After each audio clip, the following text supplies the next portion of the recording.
Ya, terima kasih Bapak Ibu sekalian yang bersedia menunggu, terutama kepada Ibu Instruktur, Bu Nur, Bu Hermin dan Pak Lutfi yang bersedia bergabung. Saya coba untuk membahas tentang tantangan profesionalisme guru di era pembelajaran online. Ini sebetulnya bermula ya Bapak Ibu sekalian, ini sudah banyak disampaikan yang dibahas berkaitan dengan era industri 4.0 ya.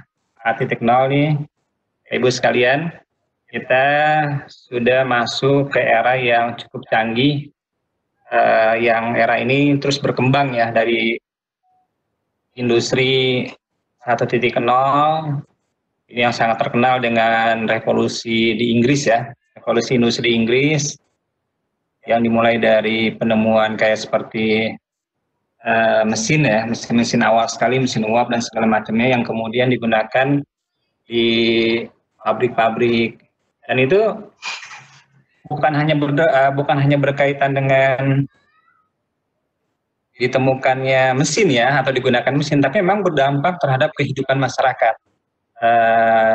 di Inggris dan di dunia ketika mereka mulai bermunculan pabrik-pabrik di masyarakat. Itu pola kehidupan memang mulai berubah tuh, mulai timbul perkotaan dan segala macam. Itu baru sekedar penemuan mesin ya, dan terus berlanjut ke revolusi 2.0, kemudian 3.0 sampai sekarang kita masuk ke abad 20 ya, 21. Ini revolusi industri 4.0 berkaitan dengan cyber ya, dengan internet, dengan informasi dan globalisasi. Nah ini Bapak Ibu sekalian, sepertinya memang informasi ini sudah menyebar. Tapi ini sepertinya memang bagi kita di wilayah perkotaan mungkin hal biasa ya. Hal biasa di perkotaan, di sekolah-sekolah di kota, atau paling tidak wilayah Jabodetabek lah. Wilayah Jabodetabek itu walaupun mungkin ada di Kabupaten Bogor yang agak ke pelosok misalkan ya, mohon maaf gitu. Artinya tapi tetap selama masih masuk lingkungan Jabodetabek, hampir rata-rata informasi berkaitan dengan cyber ini kayaknya sudah tersampaikan lah ya, sudah banyak yang memahami tentang revolusi industri 4.0. Walaupun juga mungkin masih belum optimal ya, belum merata informasinya di semua sekolah. Karena memang ada sekolah yang masih sangat klasik ya, model pembelajarannya, penggunaan media pembelajarannya. Tapi hampir rata-rata di sekolah-sekolah Jabodetabek relatif sudah merata ya. Nah ini yang kita pikirkan bagaimana kondisinya di wilayah yang lain di Indonesia, di Kalimantan, di Papua, yang agak ke pelosok gitu ya. Mungkin ini sebuah tantangan besar. Ini Bapak Ibu sekalian, kalau di tahun kira-kira gitu ya, di tahun 2022 nih, skill ke depan ini berkaitan dengan perkembangan revolusi 4.0 ini punya pengaruh besar. Ada banyak hal yang dipengaruhi ya dalam kehidupan masyarakat ini. Ini saya lihatnya ada Forum Ekonomi Dunia, kayaknya ada pakarnya siapa ya, Bu Dahlia ya, orang ekonomi ya, Bu Pipin juga ya. Para pakar ekonomi ini. Belajar Pak. Ini ada hal yang berkaitan pengembangan ya, ada kondisi-kondisi yang berkembang di tahun 2020 sampai 2020 dan seterusnya. Ini memang patut dicermati ya. Ada hal-hal yang berkembang itu ke depan itu adalah kemampuan berpikir analisis ya, dan inovasi. Ini berpikir inovasi berpikir, menganalisis. Ini sebetulnya sesuatu yang terus berkembang dan sangat dibutuhkan ya. Ini kan memang pembelajaran kita kan di sekolah sudah mulai menyesuaikan ya dengan soal HOTS. Nah ini sudah mulai kita memunculkan soal-soal dengan maksud untuk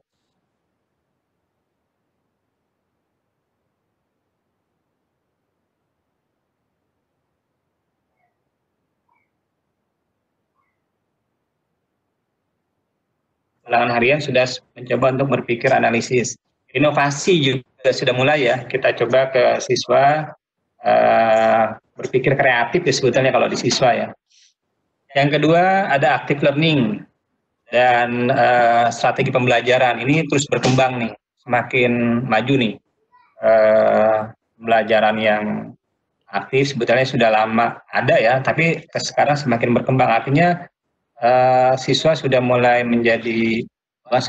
semakin dipertegas sebagai sumber nih, siswa ini sebagai sumber yang harus aktif ya dalam proses pembelajaran, bukan guru lagi.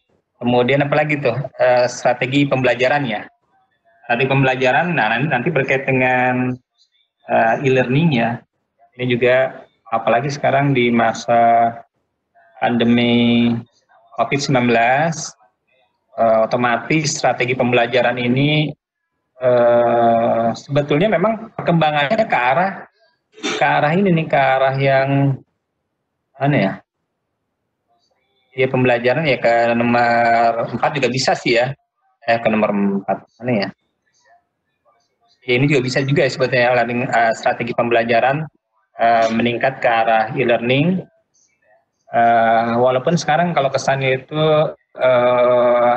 agak dipaksakan ya, hubungan dengan work from home. Guru-guru harus belajar di rumah, siswa juga harus guru-guru harus bekerja di rumah, siswa juga harus belajar di rumah. Nah ini akhirnya Bapak Ibu mau nggak mau kita nggak ketemu dengan siswa, harus mengadakan pembelajaran online atau pembelajaran daring ya. Nah ini akhirnya mungkin di beberapa sekolah memang sudah ya, seperti di perguruan tinggi, Bapak Ibu, di perguruan tinggi itu kan yang sudah terbiasa e-learning itu kan UT ya, Universitas Terbuka. Itu penugasan sudah memang terbiasa, perkuliahan banyak sesi e-learning. Di perguruan tinggi nggak terlalu, tapi memang sudah ada misalkan video conference mungkin sekali 2 kali. Tapi kalau yang sekarang sama juga dengan SMA, saya dengar di perguruan tinggi juga memang sama kayak di sekolah, tapi tentu mereka video conference-nya itu berjalan. Kalau kita kayaknya banyak tantangan ya, minimal online Google Classroom lah bisa berjalan. Tapi nanti kita bahas sedikit. Kemudian saya dengar di perguruan tinggi itu ujian, ada perguruan tinggi di UI sudah berjalan, di UI ujian skripsi online. Itu ada hal baru juga tuh. Ujian skripsi online, beberapa perkuliahan sudah online.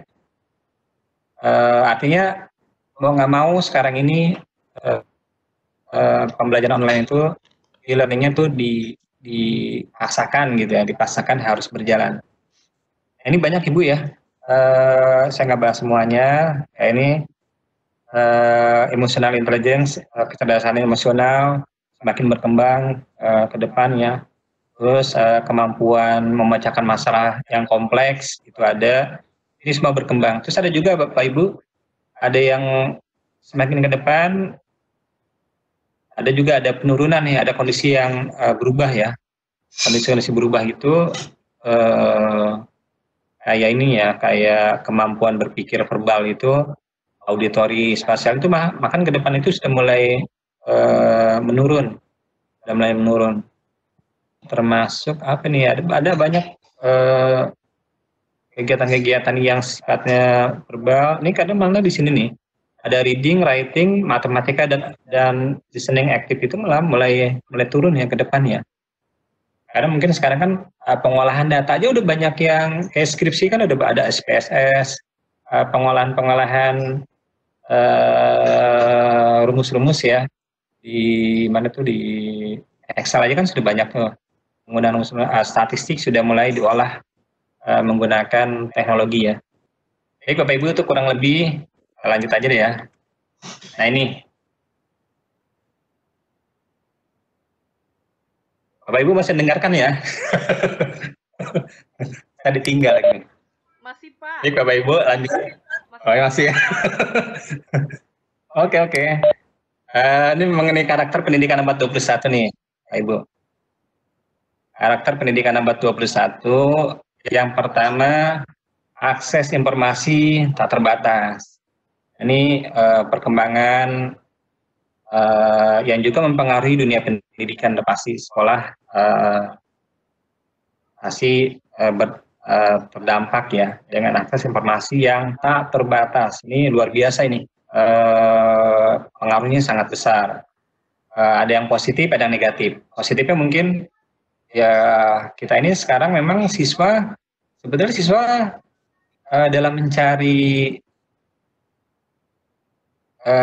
sumber belajar ya, buku, informasi, materi pelajaran sebetulnya sangat melimpah ya, sangat melimpah. Materi pelajaran tinggal Google search aja, cari di Google sabrek-abrek gitu sebetulnya informasi ya. Kayak kita dulu sekolah nggak bisa, kita pusing. Ketika kita nggak bisa, harus nanya ke temen, catatan nggak lengkap, mau ulangan, catatan nggak lengkap, atau kita nggak masuk waktu sekolah. Kita kan bingung waktu sekolah dulu, zaman dulu ada pernah nggak masuk sekolah, pelajaran ketinggalan, mau ulangan. Kalau sekarang kayaknya siswa nggak pusing ya, informasi banyak, mana-mana materi pelajaran yang dia nggak dapatkan, dia bisa download, dia bisa cari di internet. Kalau sekiranya pun ada penjelasan yang terlewat, kan bisa di YouTube ya. Di YouTube ada banyak penjelasan materi pelajaran. Nah itu kayaknya sekarang informasi sangat melimpah, tak terbatas. Tapi juga ada yang negatif, Bapak Ibu sekalian. Ini juga ada banyak keprihatinan tentang penyebaran berita hoax ya di sosmed, demikian melimpah. Yang ini ada juga nih, ada cultural shock ya, ada kegoncangan budaya sebetulnya. Ada masyarakat juga, ada kondisi di masyarakat kita, mungkin ada juga di orang tua, ada di pokoknya di orang tua juga banyak, cukup banyak, atau di anak muda juga ada yang menyebarkan berita, konten dan segala macam yang ternyata tidak benar gitu ya. Kan belakangan saya lihat di televisi banyak yang akhirnya berurusan dengan pihak keamanan. Yang kedua, melayani peserta didik milenial. Nah ini Bapak Ibu sekalian nih, ini kondisi tantangan dari guru-guru nih di sekolah ya. Wabil khusus guru-guru yang sudah cukup lama di sekolah ya, artinya guru-guru yang secara usia memang dulu terbiasa konvensional ya,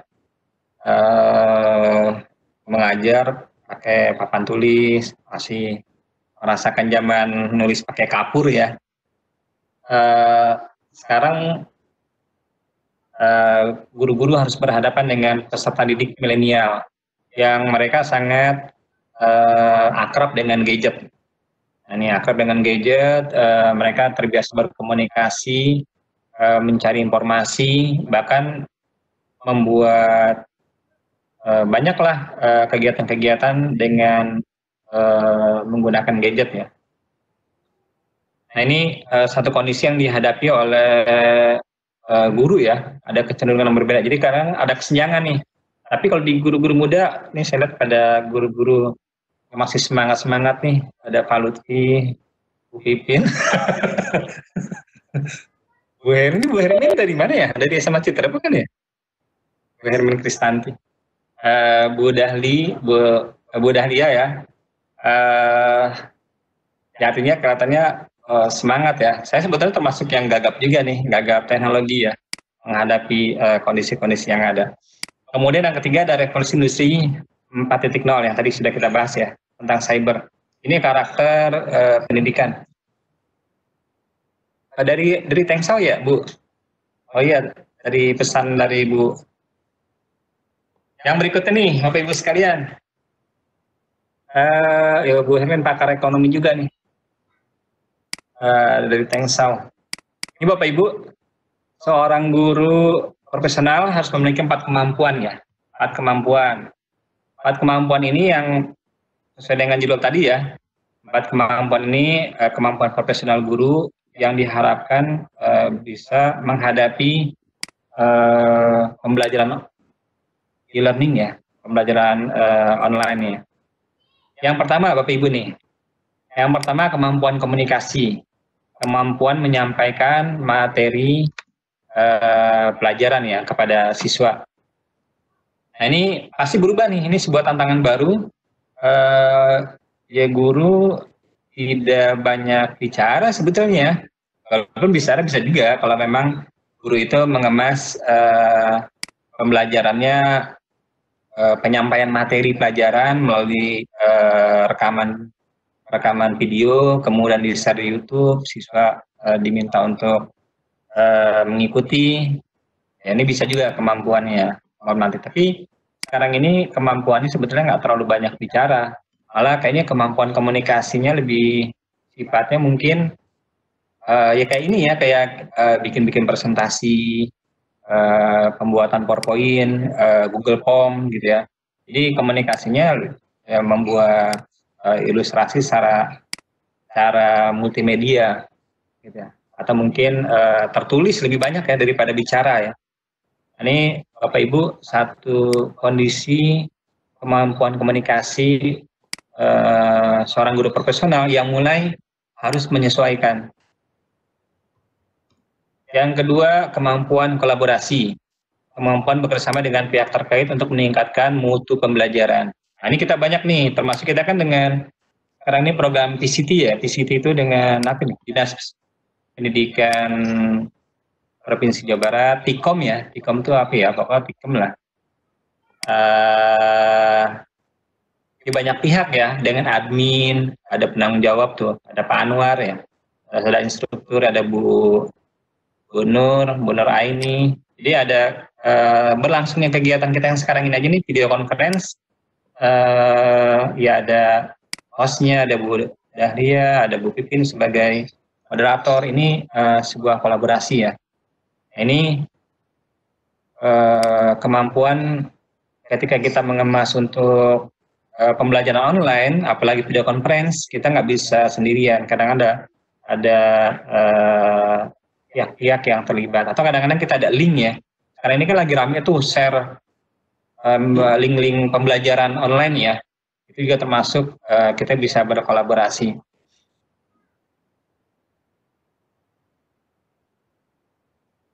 Kemampuan menggunakan perangkat teknologi informasi dalam pembelajaran. Nah ini gini, ini yang kemampuan profesional guru dalam e-learning yang sekarang ini sangat dituntut.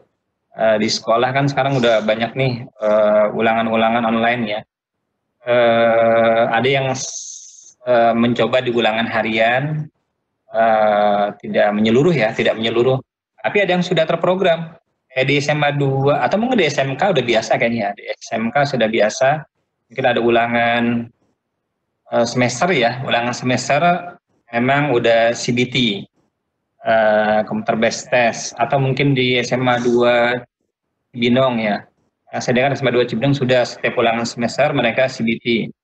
Artinya memang siswa bisa mengerjakan soal bisa melalui laptop ataupun HP, walaupun soalnya offline sih, tapi di situ ada penggunaan teknologi, Kemudian yang berikutnya, ini penggunaan teknologi banyak juga ya, termasuk tadi ada soal-soal yang harus dibuat di Google Form dan segala macamnya lah gitu. Kemudian yang keempat, kemampuan evaluasi. kemampuan evaluasi, kemampuan melakukan penilaian terhadap pencapaian siswa. Nah, ini kan evaluasinya kan kita sekarang udah e-rapot kan. E-rapot itu kan juga sudah online juga sebetulnya.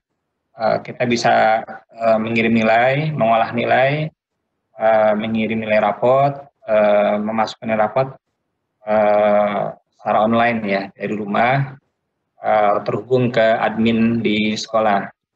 Ini kurang lebih Bapak Guru berkaitan dengan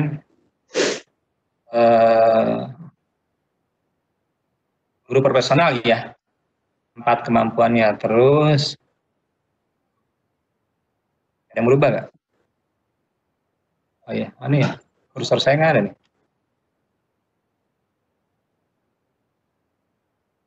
Nah ini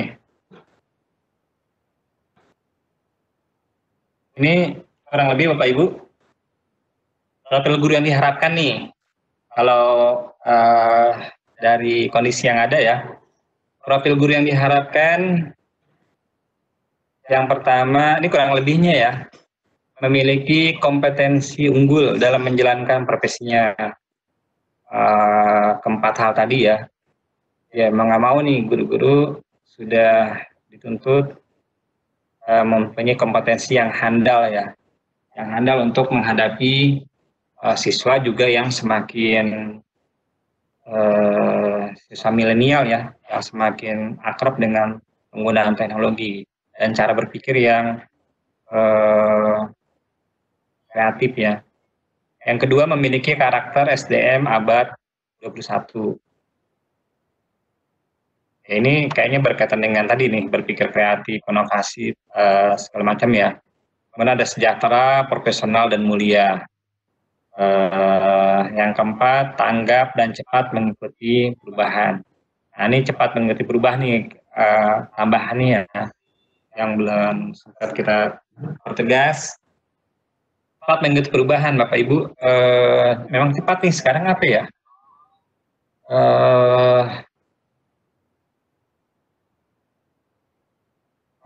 Ya informasi lah, informasi. Termasuk ulangan-ulangan online juga udah banyak ya, ulangan online, Google Form dan segala macam tuh. Video conference nih kayak gini-gini nih. Harus sudah bisa nih guru-guru melaksanakan Zoom ya sekarang nih ya. Yang tren ya Zoom, Webex, Zoom kayaknya yang banyak digunakan di personal ya. Bahkan sekarang ini yang menggunakan Zoom meeting itu ternyata juga ada ini juga ya. Ada kumpul-kumpul keluarga menggunakan Zoom gitu ya. Ini udah satu perubahan baru kayaknya nih di era pandemik ya. Keluarga yang sulit ngumpul sekarang berkomunikasi via Zoom atau Webex gitu ya. Demikian juga dengan guru-guru gitu ya. Kalau nggak salah saya dengar kabar kata sekarang ini ada kemungkinan rapat kelulusan gitu ya di sebuah sekolah kemungkinan menggunakan video konferensi ini, entah Webex atau mungkin Zoom ya, atau yang lain. Itu kayaknya saya lihat beberapa sekolah sudah menyiapkan rapat guru online gitu ya. Ini satu perubahan baru nih, rapat kelulusan gitu ya. Tapi boleh juga kalau nanti itu terus ya. Jadi maksudnya Bapak Ibu rapat nggak usah repot-repot harus ke sekolah gitu. Jadi seru juga sih sebetulnya ada perubahan baru yang cukup menarik gitu. Berikutnya, nah ini Bapak Ibu satu kondisi yang berbeda ya dari kelas-kelas dulu klasikal, di dalam kelas ada kursi, ada meja gitu ya, sekitar ada 30 sampai 40 yang kemungkinan sekarang ini kita berhadapan dengan satu fenomena yang baru, siswa belajar di rumah. Ini seperti gambar yang sebelah kanan nih Bapak Ibu ya. Kelihatan ya Bapak Ibu ya? Tinggal Bu Dahlia aja. Kelihatan ya? Jelas Pak, jelas. Oke. Itu kan kalau kita lihat gambar yang sebelah kanan ya, kayaknya wah, tapi ini kemungkinan memang cepat atau lambat akan kita hadapi nih Bapak Ibu. Saya malah kepikir gini Bapak Ibu sekalian, ke depan ini wacana apa itu? Wacana mungkin homeschooling bisa jadi semakin marak ya ke depan, karena di Amerika aja perkembangannya itu beberapa perguruan tinggi ada yang tutup ya, ada yang tutup sehubungan dengan sudah mulai banyak yang membuka kuliah online. Jadi mereka tutup, artinya tutup untuk perkuliahan konvensionalnya tutup, jadi menggunakan pembelajaran online. Dan ada juga yang bahkan online itu sifatnya internasional. Saya pernah lihat ada status di Facebook, orang Indonesia mengikuti perkuliahan online di perguruan tinggi di Inggris gitu ya. Itu bisa memang sudah berjalan. Dan kemungkinan di Indonesia juga sangat mungkin ya, wacana dulu kan pernah ada wacana. Saya perkirakan sih memang sangat mungkin ada perkembangan, misalkan gini ya. Sebetulnya sih sekolah itu ya bisa mungkin 3 hari gitu ya, 3 hari di rumah, 3 hari online. Itu sangat mungkin ke depan itu bisa terjadi gitu ya. Karena pembelajaran online bisa dilakukan di rumah. 3 hari tetap di sekolah ya, ada banyak juga yang harus tatap muka, terutama berkaitan dengan pendidikan karakter. Atau polanya dengan pola yang lain, misalkan belajar itu sampai jam 12, terus siswa pulang gitu.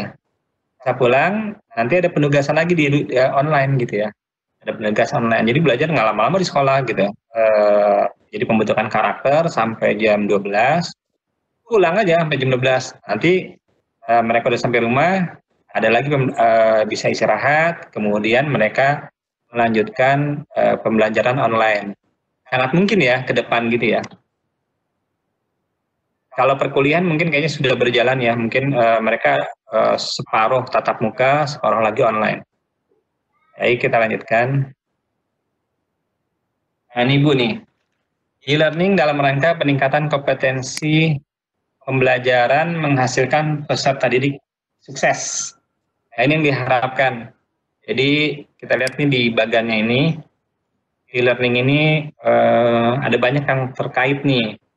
Ada peserta didik, ada guru, ada admin ya, nggak pentingnya admin. Di sekolah kita ada admin, Dapodik ada adminnya, kemudian Erapot ada adminnya. Jadi kita guru nggak langsung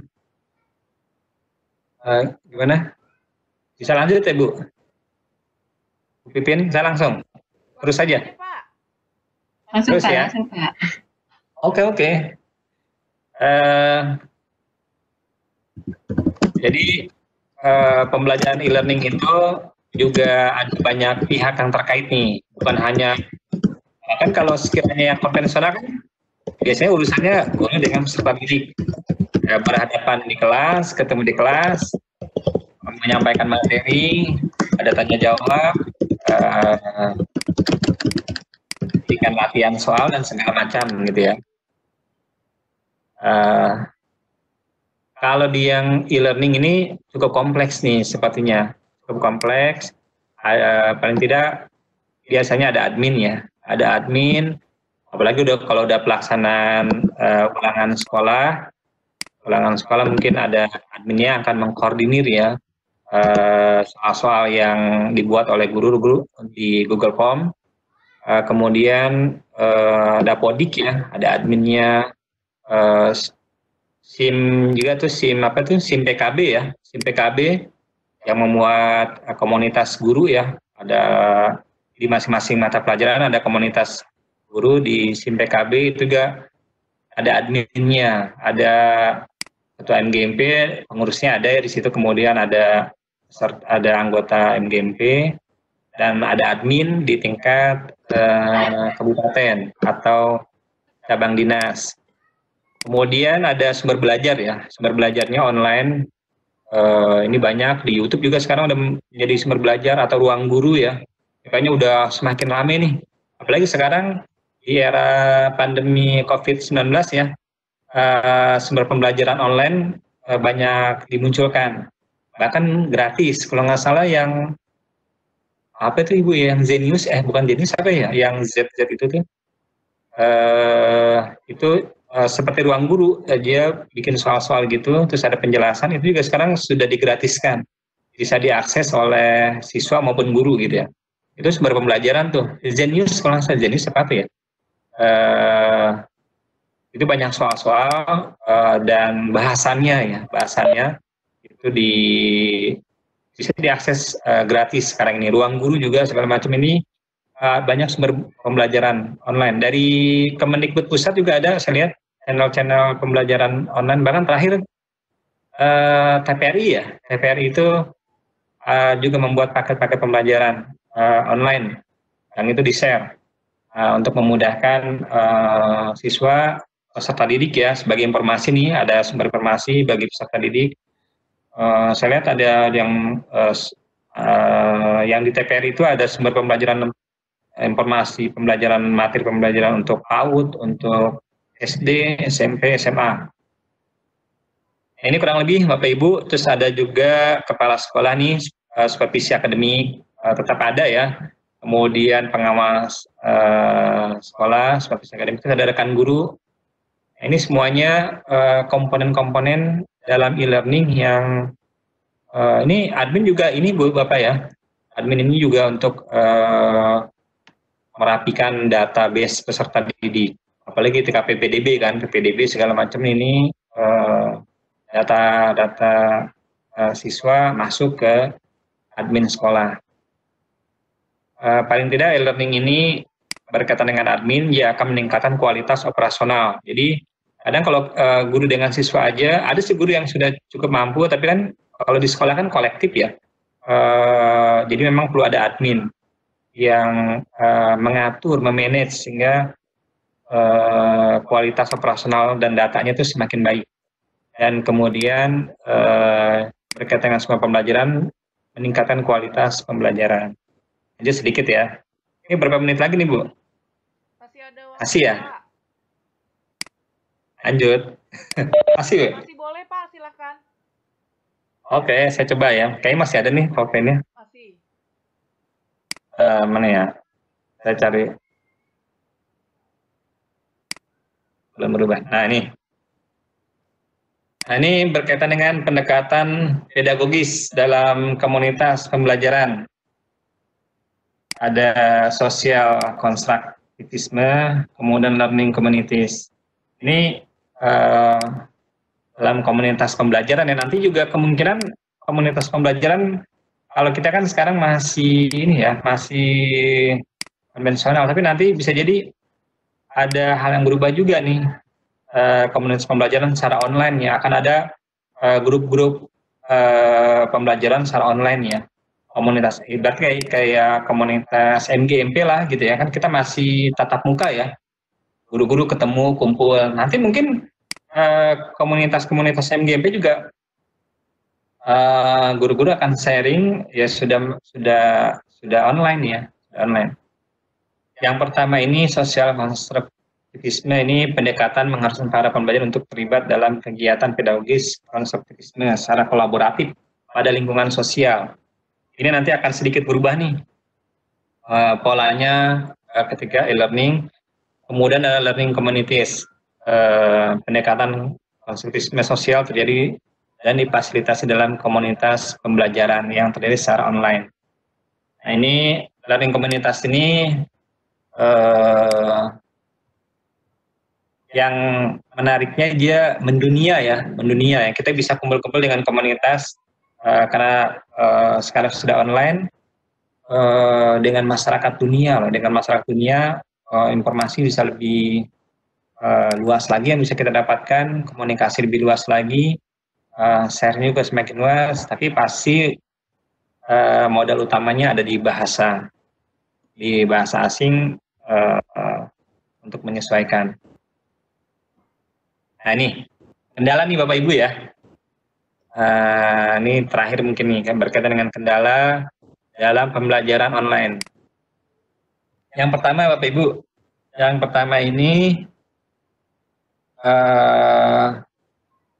mengenai jaringan internet tidak merata ya, tidak merata nih Bapak Ibu sekalian. Kita aja masih di Jabodetabek masih merasakan, di wilayah Citerep juga masih merasakan ketika pembelajaran online ada guru dari Sukamakmur yang mengeluhkan nggak ada jaringan nih gitu, mau ngirim tugas-tugas online sulit gitu ya, karena memang jaringannya terkendala karena wilayah bukit ya. Kita juga mungkin saya nggak tahu juga tuh wilayah Pamijahan gitu ya, Cibung Bulang gitu, mungkin bisa jadi tidak mudah gitu. Ini jaringan tidak merata. Di siswa juga itu Bu, yang lebih repot lagi kan ke siswa ya. Ke siswa itu kita memantau, kita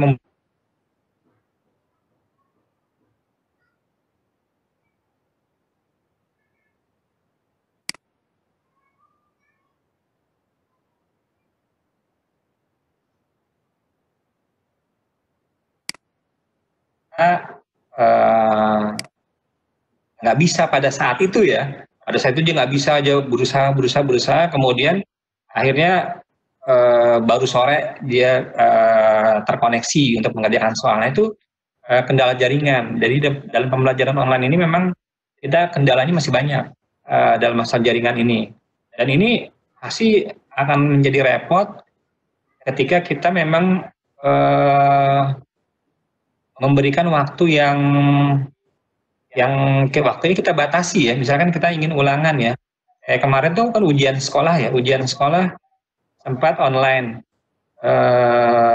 Itu pun sudah dipersiapkan ya, di masing-masing sekolah dipersiapkan jaringannya. Nah ini kalau sekiranya ulangan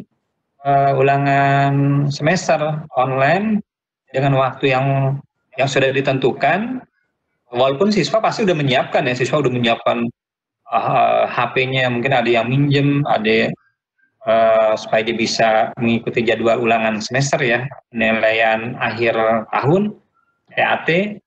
Tapi pada saatnya sangat mungkin tidak dapat jaringan ya, atau lagi lambat jaringan, akhirnya siswa terkendala, waktunya habis, dia baru muncul, baru terkoneksi, ternyata waktu mengerjakannya tinggal 5 menit lagi. Nah itu kan kendalanya banyak gitu. Apalagi kalau streaming ya, streaming atau Pikon nih, kayaknya ini aja nih kita nih, saya lihat nih 4 ya, 4, alhamdulillah nih, ada 4 ya, ada berapa ya, Bu Nur ada ya? Jadi ada beberapa orang ya, istilahnya apa tadi, agak lancar nih. Ini kayaknya nih kalau sampai kemarin kan Webex kan sampai 1.000 orang tuh yang dari Jabar ya. Kan sempat lumayan tuh, ada siswa, ada peserta yang terputus, masuk ke forum lagi segala macam, itu luar biasa tantangannya. Kemudian yang kedua, kompetensi guru, skill e-learning. Ini masih berat buat guru yang sudah lama nih, maksudnya guru-guru lama loh Bos. Guru-guru yang dulunya terbiasa memang dengan kertas ya, sekarang kan paperless ya, paperless. Nah, ini tantangan, guru-guru harus belajar Google Form lagi, buka laptop lagi, membuat Google Classroom ya, Google Classroom dan segala macamnya. Ini menjadi tantangan tersendiri, Jangankan ini ya, kemarin aja yang Jabar membuat Kamop ya, ada absensi online kan, absensi online menggunakan HP Kamop dari provinsi, dari Dinas Pendidikan Jawa Barat. Nah itu uji cobanya setahun, ujinya setahun, ada yang guru ngasih instalannya belum benar dan segala macam, masih terkendala berapa bulan, masih belum bisa nyambung gitu ya, ada masalah jaringan, ada masalah settingan, segala macamnya lah. Itu baru masalah absensi doang ya. Ini dalam pembentukan Google Classroom juga kan, ya artinya butuh latihan. Nah ini saya lihat latihan VCT bagus ya, memotivasi guru lah dan memberikan ini ya, memberikan skill video conference. Yang berikutnya kondisi ekonomi orang tua. Nah ini tidak ada anggaran untuk paket data, masih mahalnya gadget ya. Kadang Bapak Ibu sekalian, ini kita aja yang masih di Jabodetabek ya, atau wilayah Kabupaten Bogor lah. Ini kita kadang-kadang ini Bapak Ibu sekalian, kondisi di anak-anak sangat berbeda jauh. Misalkan anak-anak ada yang HP-nya udah pecah gitu loh, layarnya udah pecah gitu loh Bu, gitu kan. Kalau kita kan kadang, wih HP-nya oke lah gitu ya, guru gitu ya. Tapi di siswa kadang siswa itu ada yang HP-nya beli second, layarnya udah pecah gitu ya. Ya untuk komunikasi bisa ya, WA segala macam itu pun sering lemot gitu ya. Terus belum lagi masalah paket datanya, artinya kemampuan siswa ini nggak merata. Terkait ekonomi juga ya. Mungkin kita bayangkan kalau di televisi kan ada pembelajaran online, cuman kan yang ditayangkan sekolahnya sekolah kayak model Al-Azhar ya, sekolah Al-Azhar atau SMA IT kayak gitu ya, SMA IT. Pokoknya SMA tuh kalau udah sekolah kalau udah Islam terpadu gitu ya, kayaknya sih relatif merata, kemampuan ekonomi orang tuanya sudah bagus. Jadi untuk pembelajaran online orang tuanya sudah siap dengan di rumah sudah ada speedy, atau mereka anak-anaknya diberikan paket data. Tapi ketika kita masuk ke pelosok beberapa daerah atau wilayah di Kabupaten Bogor aja itu masih berat ya, kondisi ekonominya jauh berbeda di pedesaan gitu. Nah ini beberapa anak juga sempat, Pak, saya aja ada tuh penugasan online, tapi anaknya ada yang menyampaikan WA, Pak saya belum buka Pak soalnya Pak gitu,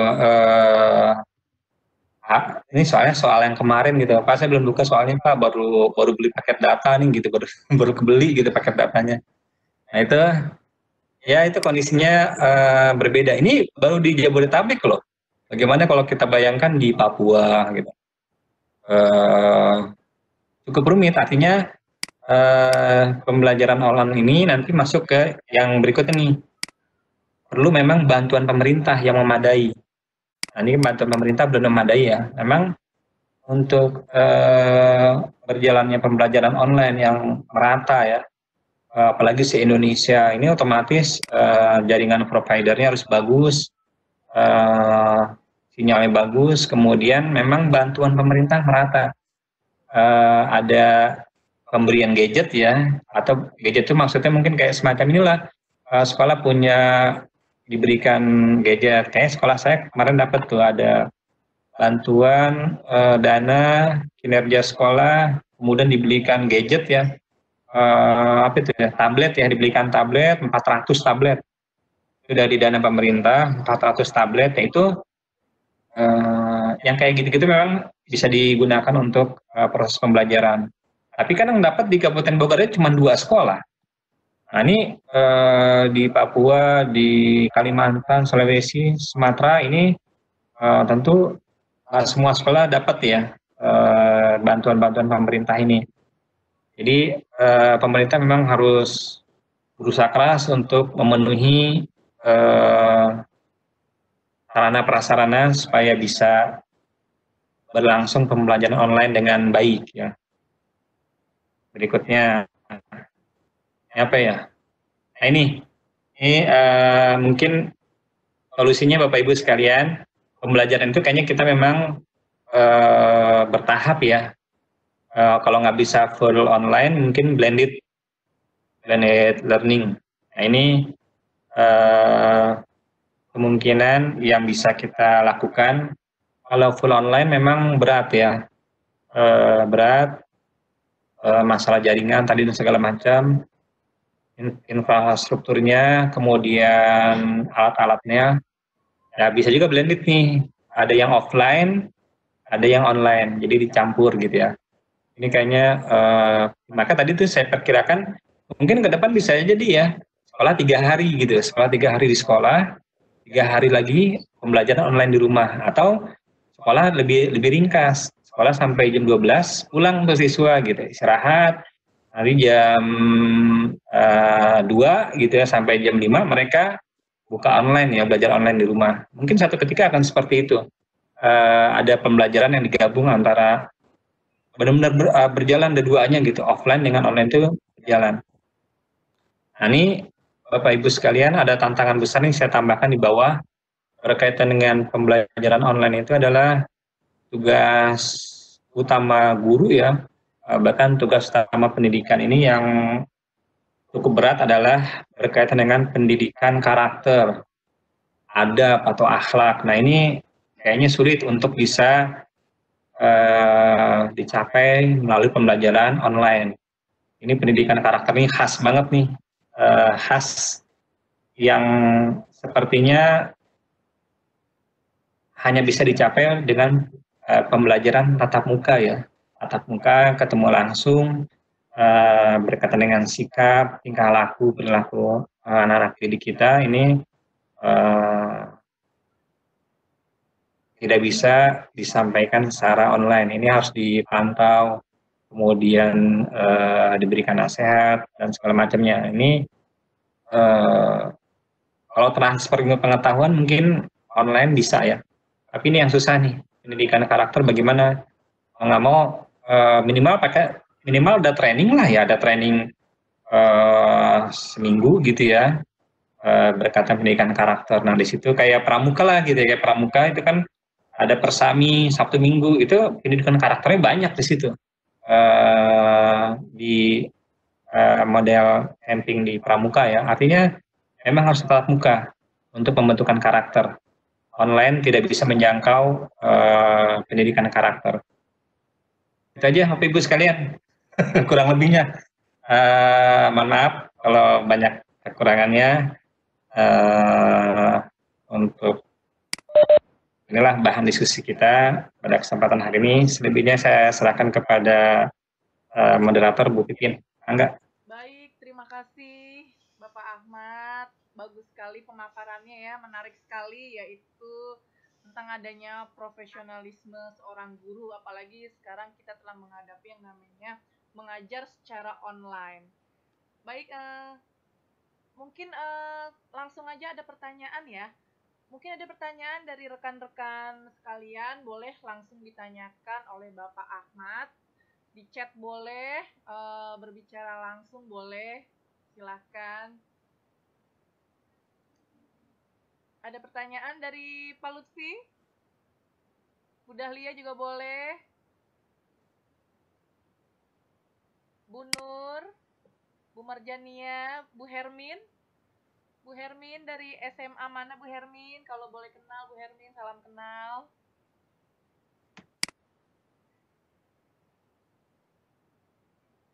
Bu Dahlia?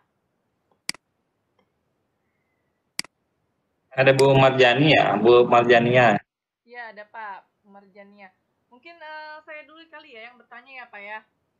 Tadi saya penasaran ini tentang tadi karakter pendidikan di abad 21 tadi ada Pak ya? Ada 3 ya. Saya penasaran dengan yang nomor 2 nih Pak nih. Kira-kira gimana sih kiat-kiat melayani peserta didik yang secara langsung sekarang disebutnya dengan di era milenial ini? Kiat-kiatnya ada nggak sih Pak untuk mendidik peserta didik di era milenial ini?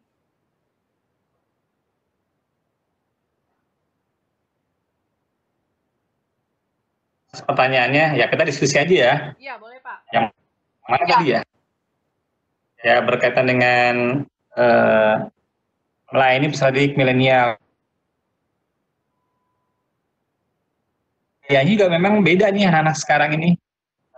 Tadi ya, salah satunya keakraban mereka dengan gadget ya. Itu ya kita harus bisa berkomunikasi dengan mereka, mengakrabi mereka dengan teknologi informasi ya, dengan gadget yang kita miliki. Jangan sampai anak-anak sudah menggunakan grup-grup di sosial media, kita telat nih gitu gurunya. Mereka sebetulnya jadi mana di grup WA aja tuh guru-guru memang harus masuk gitu, bikin grup WA kelas gitu, grup WA kelas kelihatan simpel memang gitu. Guru-guru memang harus aktif tuh, harus aktif berkomunikasi dengan katakanlah wali kelas dengan siswanya di grup WA tuh, grup WA kelas, menyapa mereka kalau ada kendala-kendala dalam proses belajar gitu. Itu satu hal yang memang penting untuk kita menyesuaikan gitu. Ternyata ada komunikasi-komunikasi baru yang di era milenial ini gitu. Terus gayanya juga memang beda nih anak-anak. Sekarang kan lagi rame skate kan Bu ya. Kalau saya sih kalau anak nih komunikasi di WA, saya sih nyantai aja gitu, nyantai aja. Kadang saya kasih stiker gitu, stikernya bercanda-bercanda tuh saya. Terus stikernya bercanda-bercanda. Kalau ke anak-anak tuh kadang-kadang kalau lagi ya kasih macam-macam lah, saya juga kasih gambar macam-macam ke anak-anak, bercanda aja gitu, bercanda. Tapi tetap kalau ada yang agak bercandanya keterlaluan, kadang-kadang saya kasih gambar itu tuh ada siapa. Saya dapetnya stikernya stiker UAS ya, usaha Abdul yang ada tulisan di Rukiah gitu, di Rukiah aja nih gitu. Artinya saya kasih stiker gitu kalau ada siswa yang agak kelewatan gitu ya bercandanya. Tapi biasanya sih siswa bisa menyesuaikan Bu. Biasanya sih siswa kalau kelas, kalau di WAG-nya itu ada, di grup WA-nya itu ada wali kelas, biasanya mereka ngomongnya memang lebih rapih lah gitu, lebih terarah. Biasanya mereka tuh siswa punya grup lagi Bapak Ibu sekalian, mereka punya grup lagi. Biasanya mereka tuh punya grup minimal 2 lah. Grup kelas aja tuh minimal mereka punya 2. Satu grup WA yang ada wali kelas, satu lagi grup bebas mereka, grup WA mereka yang nggak ada wali kelas. Itu lebih parah lagi. Betul Pak, itu juga saya alami itu.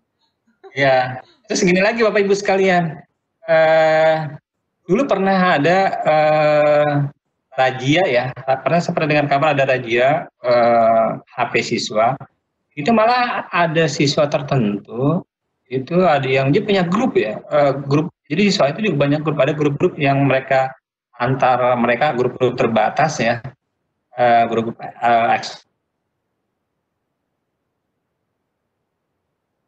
ada juga yang udah agak sedikit-sedikit perlu perhatian ya, karena akan mengarah kepada negatif.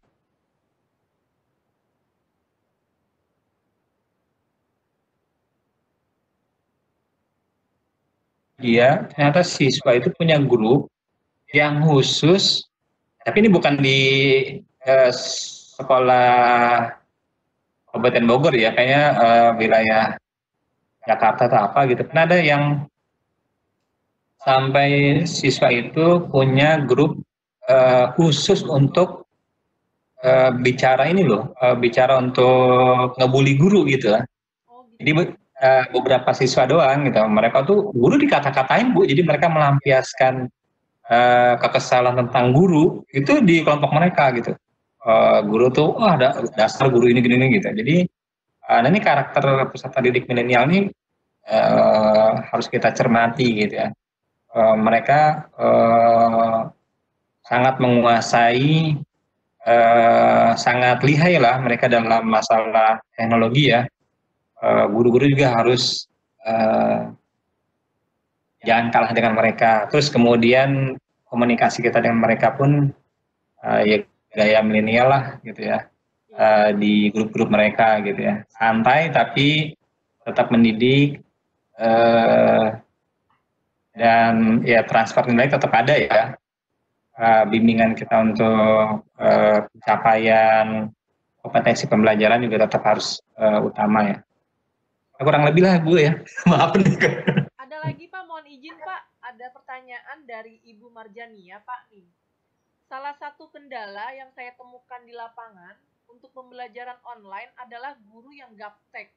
sehingga saat ini sekolah ingin menggunakan suatu teknologi baru yang diterapkan oleh seluruh guru. Beberapa guru gaptek ini agak sulit mengikuti sehingga agak menyulitkan anak-anak. Bagaimana tanggapan Bapak dan menurut Bapak tanggapannya seperti apa Pak tentang guru yang gaptek nih? Silahkan Pak. Iya, alhamdulillah nih, makasih nih pertanyaannya. Nah ini memang biasanya ini nih Bapak Ibu nih, kayaknya sih kalau saya mendeteksi salah satunya nih, biasanya ada di guru yang sudah lama nih atau dianggap guru senior ya. Saya yakin sih kalau guru-guru yang hampir rata-rata guru-guru yang 2010 ya, 2010 ke sini gitu ya, ya pasti sudah sesuai dengan kekinian gitu. Artinya hampir rata-rata mereka bisa menyesuaikan. Ini biasa kendalanya ada di guru-guru yang sudah lama.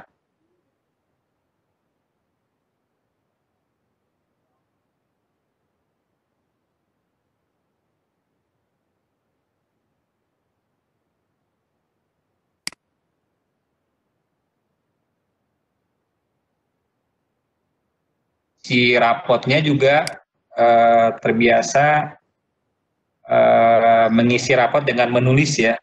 Jadi memang ada guru ketika e-rapot aja, ketika menggunakan e-rapot aja kan ada guru yang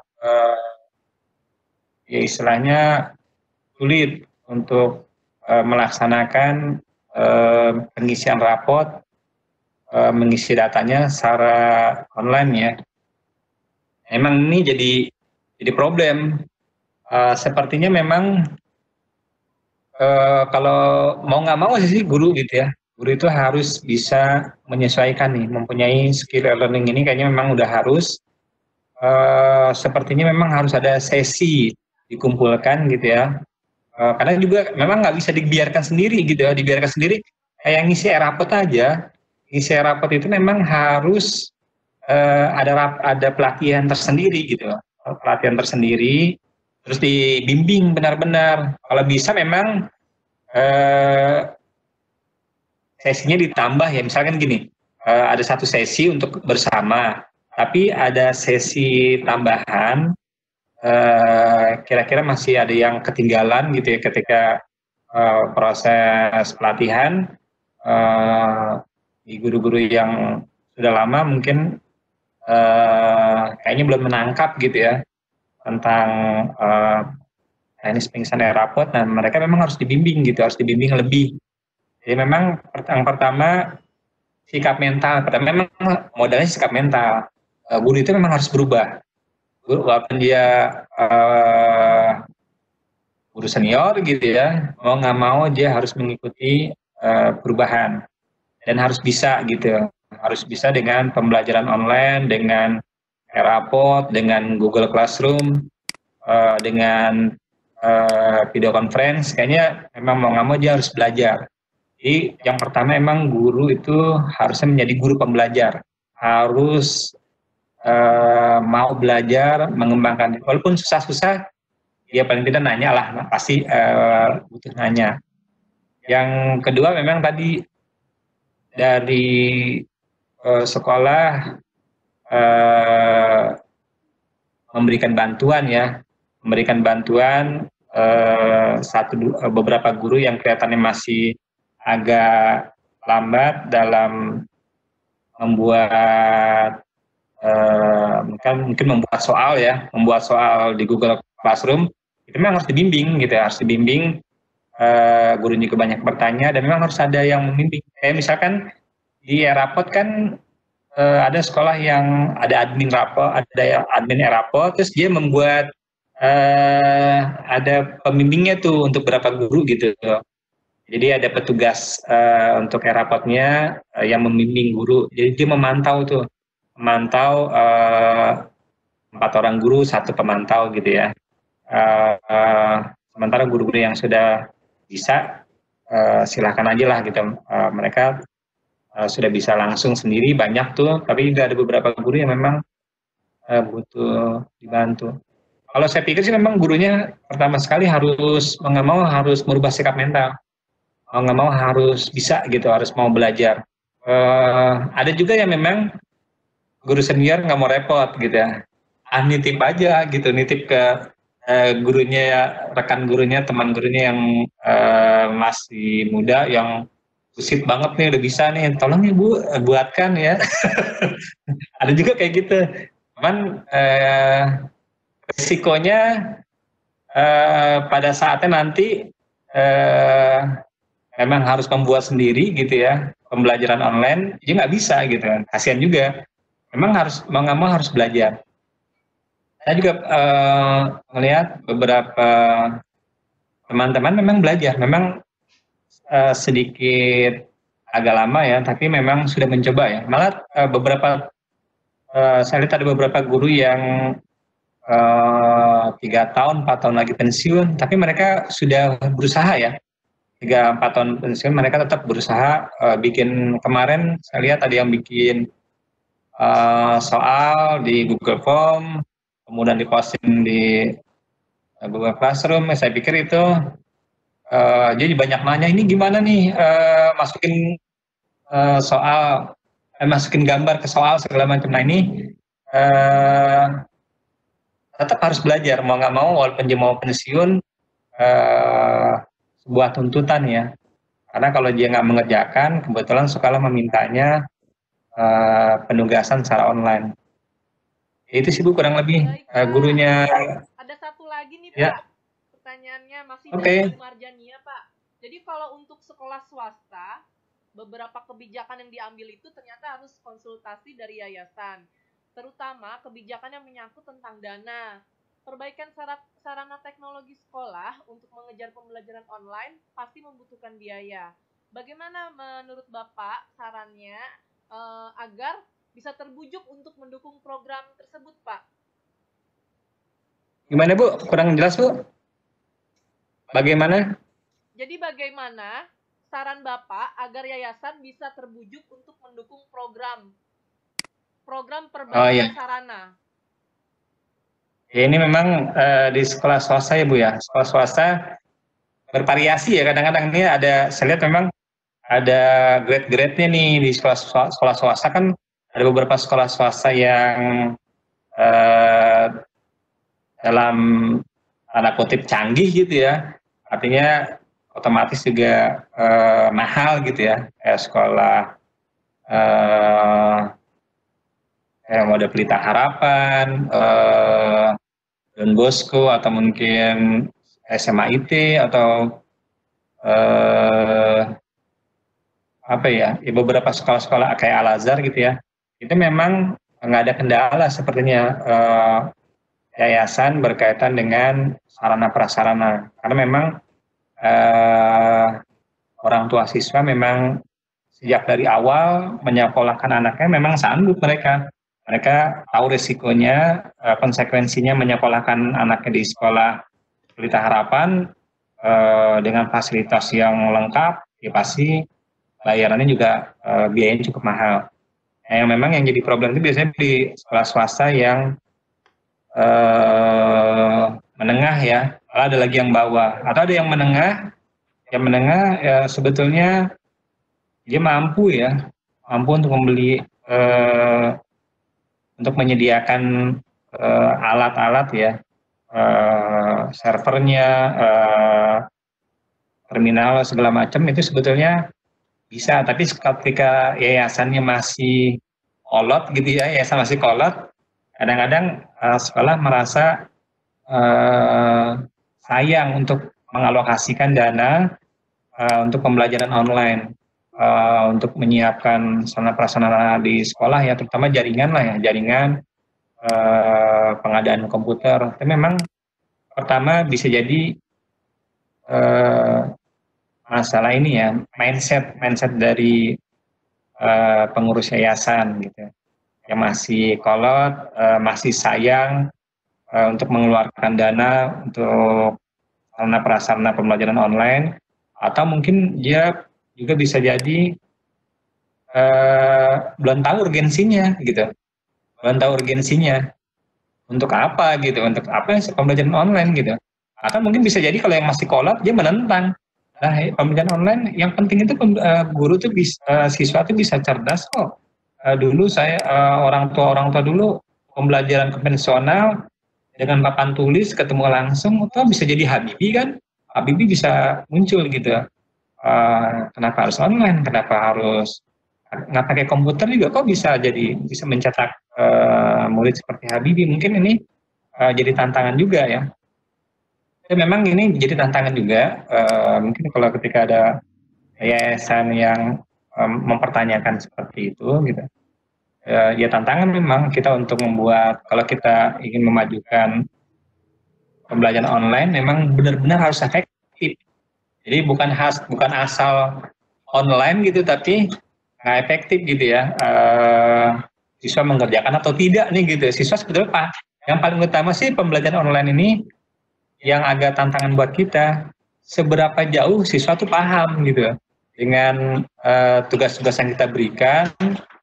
Dengan soal yang kita berikan, mereka itu sebetulnya semakin bagus enggak sih kompetensinya gitu ya dalam pembelajaran, dalam penguasaan materi dengan pembelajaran online. Itu juga memang patut dipertanyakan tuh. Kalau canggihnya sih kita mantep pembelajaran online, mantep tampilannya gitu, mantep gitu. Tapi berkaitan dengan apakah siswa itu kompetensinya, kemampuan penguasaan materi pelajaran itu benar bagus gitu. Ibaratnya gini, untuk pelajaran matematika ketika guru menjelaskan online dengan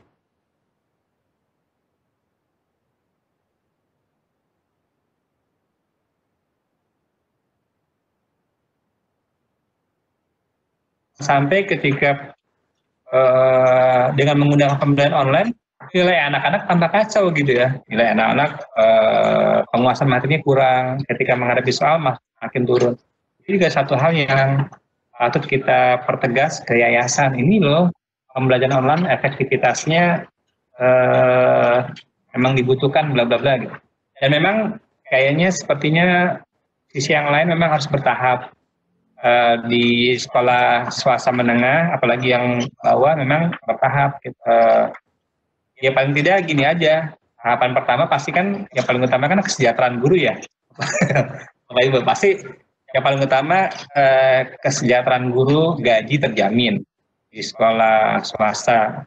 Sebab kita menuntut bagaimana mungkin kita menuntut pembelajaran fasilitas online sementara untuk gaji aja misalkan sekolahnya yayasan masih kocar-kacir nih. Nah, ini memang agak berat kalau seperti itu. Ya paling tidak kalau memang gaji guru sudah lancar gitu ya, sarana kelas juga udah bagus gitu ya.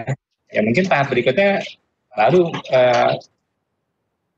infrastruktur kayak pembelajaran online bisa sedikit-sedikit mulai ada inilah terminal-terminal online-nya yang mulai ada jaringan di sekolah gitu ya untuk pembelajaran online gitu ya. Untuk guru-gurunya dulu lah, paling tidak guru-guru bisa mencari bahan pembelajaran online dan segala macamnya lah, gitu, mengerjakan e-raport gitu ya. Mungkin tahap berikutnya baru ke arah siswa gitu, guru dan siswa sudah mulai mencoba beberapa pembelajaran online.